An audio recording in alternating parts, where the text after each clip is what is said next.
And with that, what you're saying, about using the experiences and talking about the previous question as well. Do you think there's ever a time that you see LeSS becoming more open source? Isn't it? I would say that there's.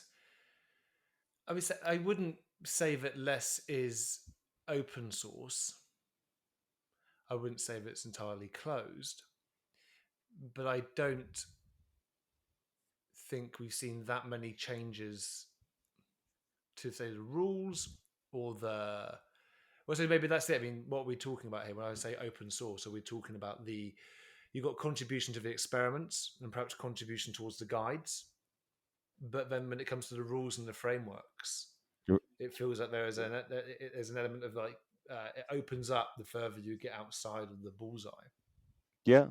So do But you? wouldn't that be similar to an open source product, where probably in most open source products, the core of the product rarely does get much changes, and the surroundings tend to get more changes.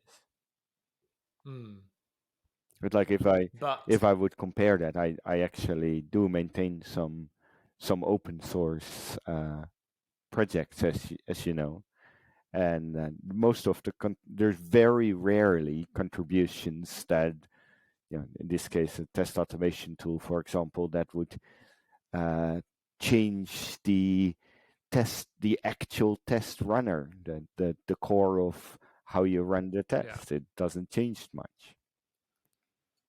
But for example, if that we haven't seen much change, let's say if when you go onto the LeSS website and you look at the surrounding elements to technical excellence, for example, and some of the things that are included within technical excellence, there hasn't been any noticeable evolution on those on the content of those pages, Yeah. perhaps, or, or contributions. I mean, one of the things that I know we've spoken about, I think we spoke about it briefly, maybe a year or so ago, but around LeSS Huge and product ownership and the product owner team. I think there's probably some really good stuff out there which could be contributed.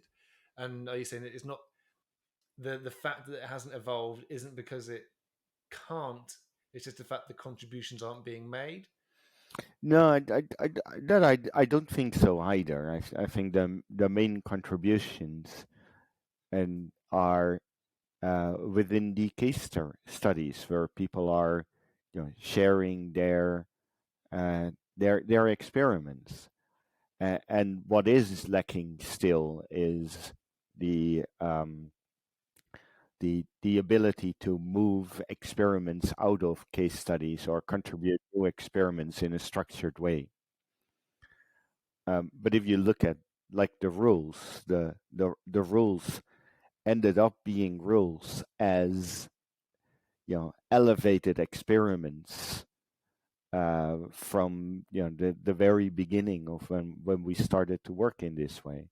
So therefore, I would expect that if we have a better way of contributing experiments, then the changes to the rules would only happen rarely, since it's, if you wish, the core of the system, and would only happen when an elevated experiment, when we say, this experiment, um, we've started considering it fundamental, right? And you see that already a little bit, like the multi-team refinement being, Yeah. more emphasized than uh, 5 years ago or so. And so there's aspects that are changing, but they're coming out of the experiences. And in LeSS, we'd like the experiences to be documented in experiments. And Mm. what is so the contributions are there, but what is definitely lacking still is the structure to be able to um, to take the experiments out of case studies, take the old experiments and have them available in a structured way. and that's what I think could be significantly improved. Is that something on the backlog, or is that a in the moment consideration? I think it's always been on the backlog, and let's hope it will not always stay on the backlog. Yeah, what's the age of that item, Buzz? And if people, and before we move on to the next question, if people out there have case studies that they would like to share, is it only people that are candidate less trainers who then become trainers who can publish case studies, or is there other mechanisms by which people can contribute their own lived experiences with using less? um, I as the actual case studies, I don't think you need to be an candidate trainer to contribute a case study. However, we do want to keep the current uh, bottlenecky process for reviewing case studies, because a lot of case studies, once you dig a little bit deeper, you'll notice that it's not really what the case study doesn't really describe what it is. So therefore, we have a fairly thorough um, review process that tends to change the case study significantly. And I do think that's what we want to keep. And that I think that also relates very much to your first question, where we want the case studies not to be salesy, but we want the case studies to share experience.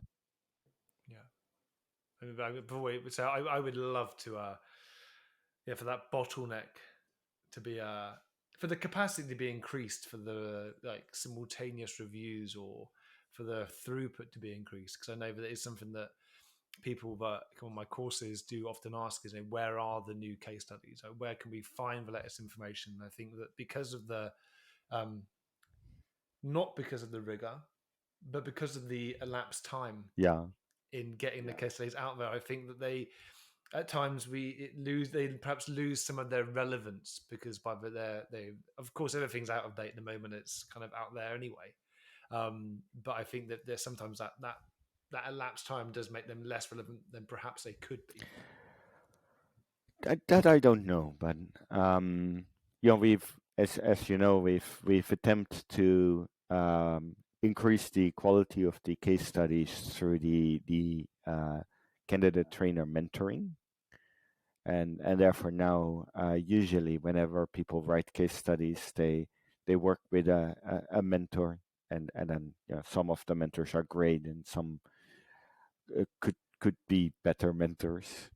But the effect of some of that is that the case studies coming in have been already of a much higher quality. But also they've been just much bigger. Like that, if I look at the pipeline right now, there's 2 or 3 over 100-page case studies in the pipeline. And usually I only need to I'm doing that if you wish, the sanity checker usually for the process. So I only get to read them once and then say yes or no. But even that is already taking a lot of time when you get a case study of what was the last one that hopefully will be published this year. Let me have a look. What is the uh, uh, I'll be misusing the fact that I'm in an online environment. Yeah, it's 150 something. It's just insane. Wow, Um, that is a lot. That is a lot. but they're good, and they're to link that back to the open sourceness. There's a lot of good experiments in there, and I think they contribute a lot. But they do need to be in a bit more in the future in a bit more what's the word, consumable way, because now they'll end up Yeah. as a one-page HTML document on the left side, and it's not perhaps the best form. No, but the case studies are brilliant, and I think I'm guessing that there's always room for improvement, and I have loved going through case studies, but I'm sure that I could need some improvement. So yeah, any feedback would be more than welcomed.